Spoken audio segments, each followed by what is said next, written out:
Well, good morning, and thank you very much for inviting me to speak on behalf of A-Rocha this morning. It's lovely to be with you this morning and celebrate the harvest. I'm speaking on behalf of A-Rocha, an organization that was founded in the 1980s. It helps Christians to care for God's earth.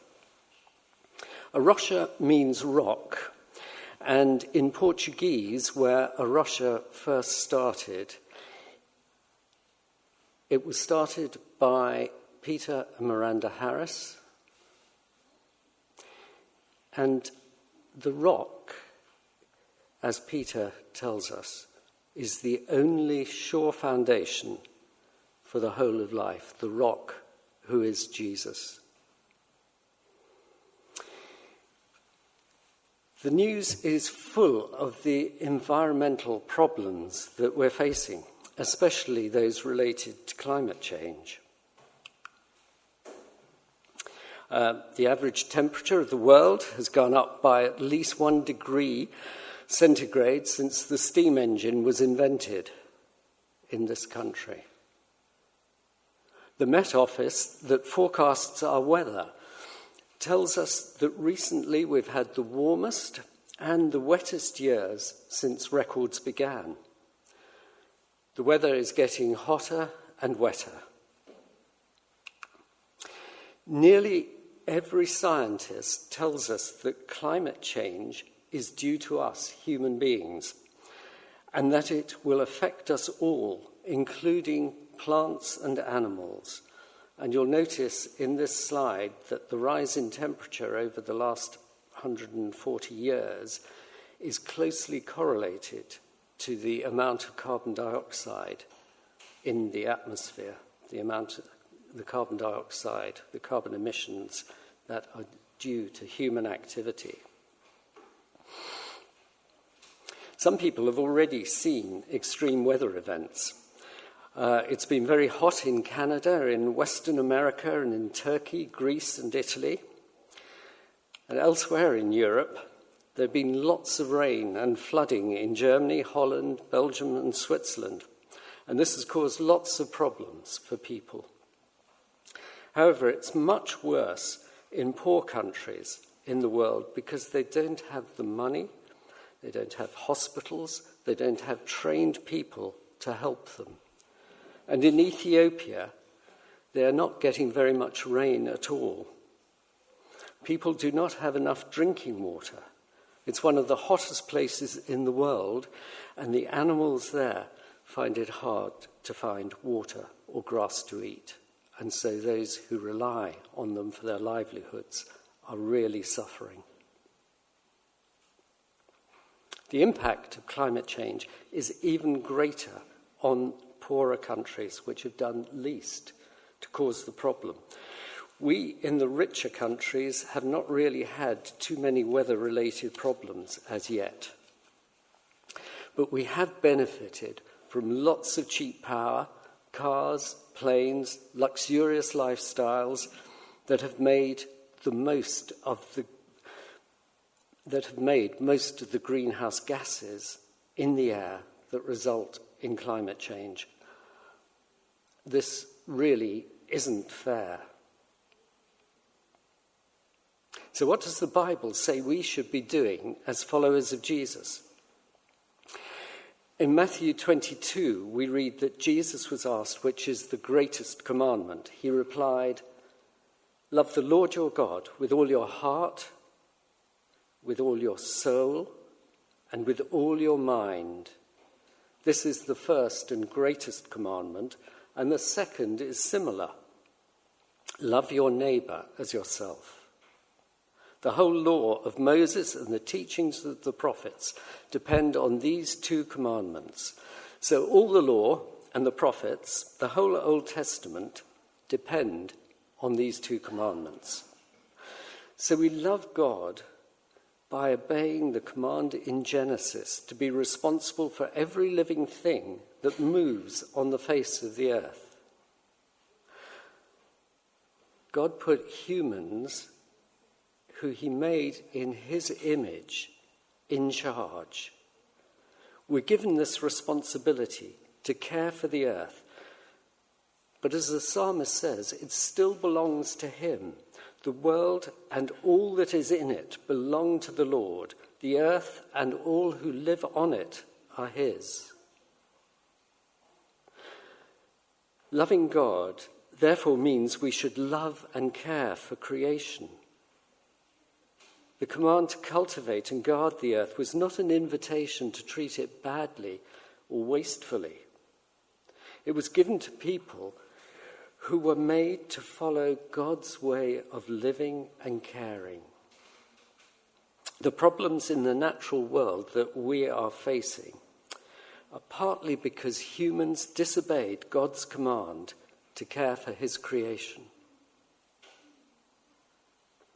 Secondly, if all the Old Testament teaching depends on the command to love our neighbours as ourselves,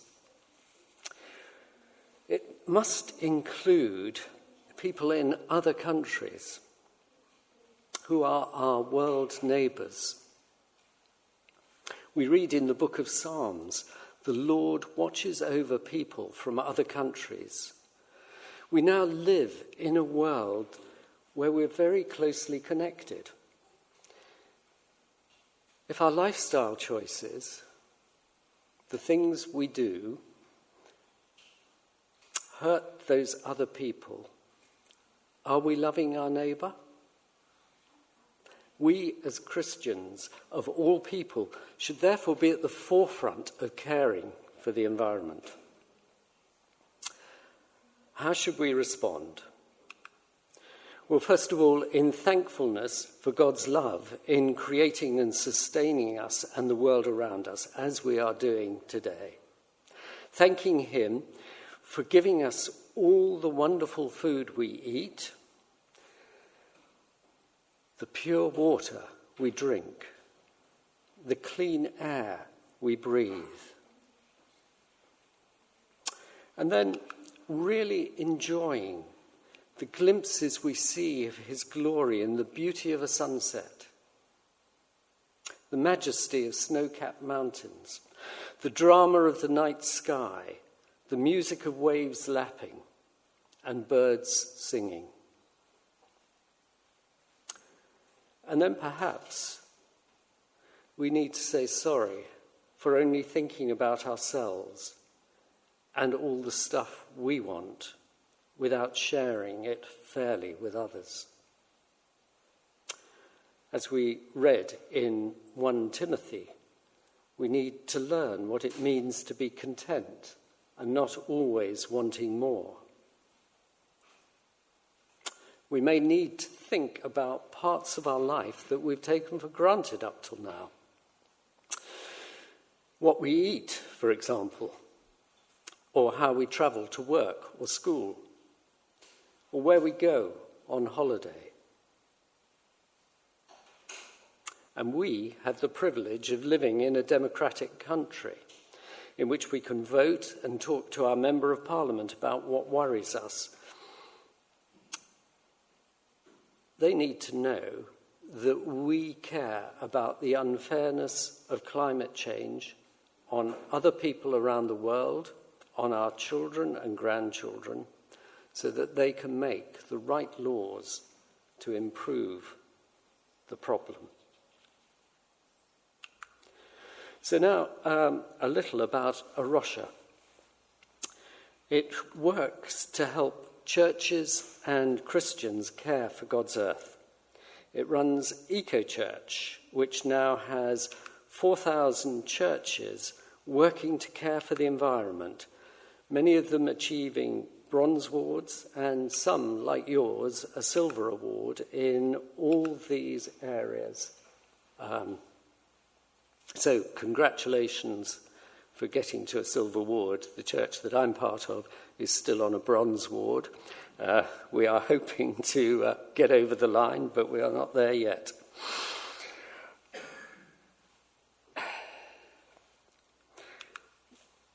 For individuals who care about caring for creation.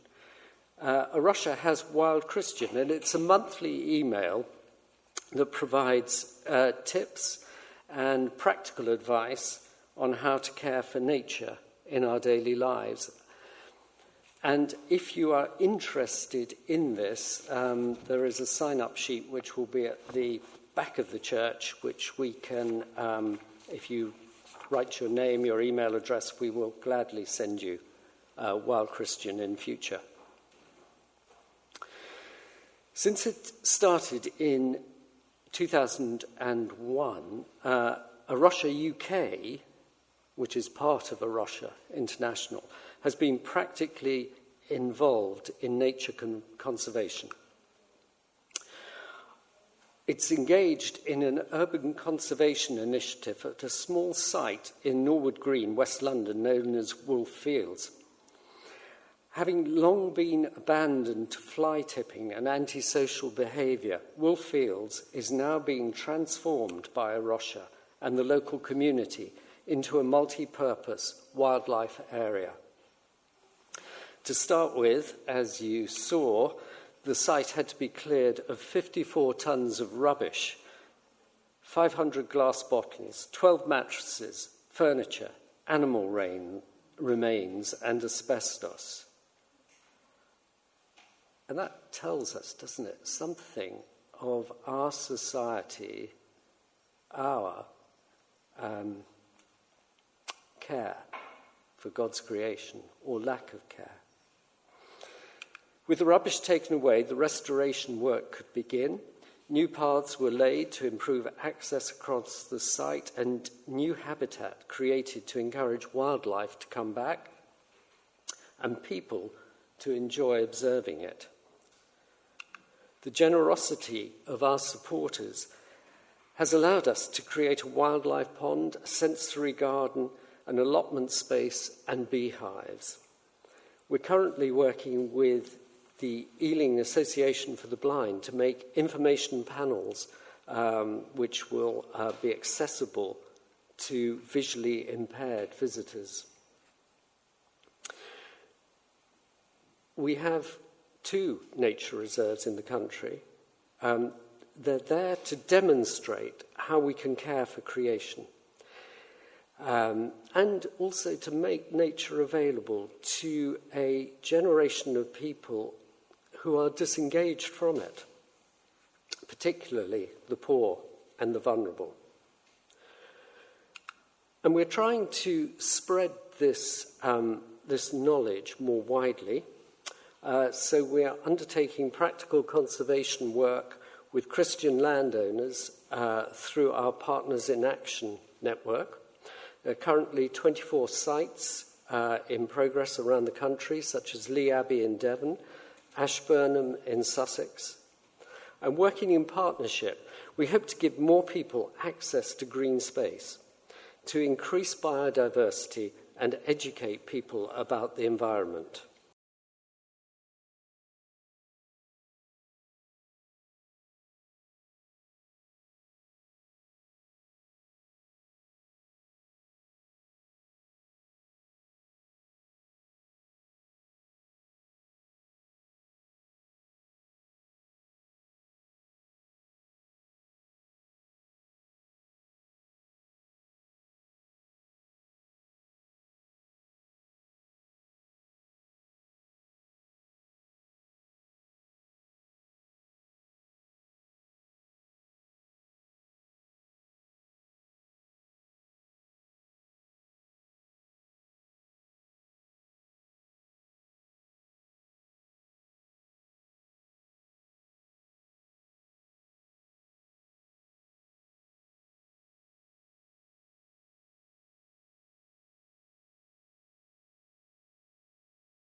one of our strategic goals is to increase the local population of at least 10 declining species in the UK through our Target 10 programme, including such species as swifts, dragonflies, damselflies, perhaps less popular, adders.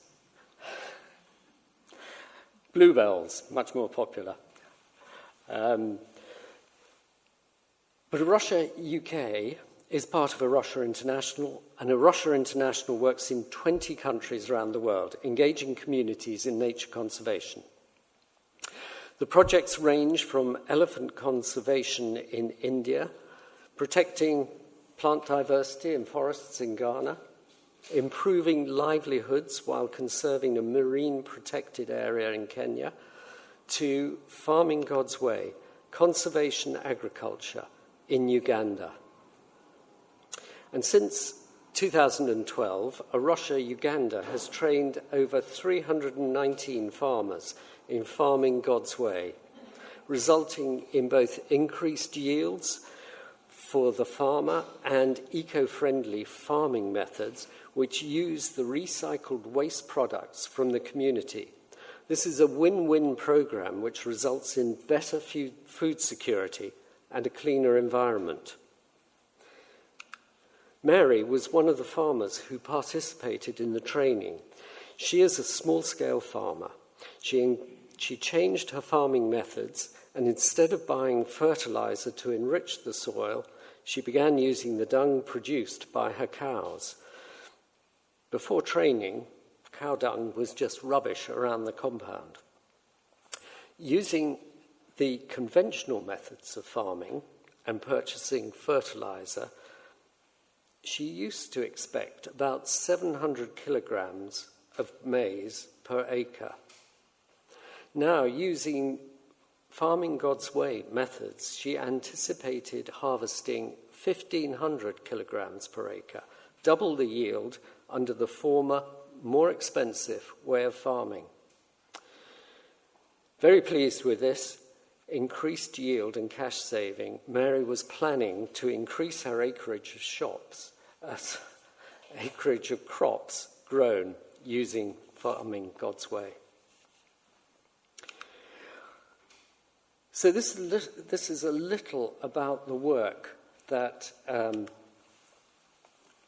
A-Rocha is doing, both here in this country and across 20 countries around the world. But what about the saints at All Saints? Is there something that you are already doing to care for the environment, something that you would like to share with the rest of us? Or is there something that you are intending to do that you would like to share with the rest of us? We want to decorate these bare trees that are at the front of the altar with leaves indicating what you are either doing already that you think is good to share or that you intend to do. So please could you write down on the post-it anything that you're doing or you think we should be doing? And then once you've had a chance to do that, perhaps you could bring them up, and if children could come up with their mums or dads, they could help us to stick them on the tree. And we also have some bees. And bees are very important as pollinators. We have some bees to stick on, so maybe the children can help us with those. But parents, please note, these bees are very small. So if your child is very small, it might be better to keep them apart. Okay, well, while you're doing that, what we're going to do is we will bring those up at the end of the service. So while you are doing that, just to finish, just want to say that the church, working with organisations such as A-Rocha, can help everyone care for the environment. Even people outside the church see that. A top scientist has said, "I used to think that the top environmental problems were biodiversity loss, ecosystem collapse, and climate change. I thought that 30 years of good science could address these problems. I was wrong. The top environmental problems are selfishness, greed, and apathy. And to deal with these, we need a cultural and spiritual transformation. We scientists don't know how to do that." So this top scientist is saying that to solve this problem, people's hearts need to be changed. And we know the only person to do this is Jesus. When Jesus came into this world, he showed us how to live a life of love, justice, and peace. And this broken world really needs that. The power of Jesus can help us to do this. Jesus shows us how to be loving and how to make up or be reconciled with God and with each other and with the whole of nature around us, which we call creation, because he created it.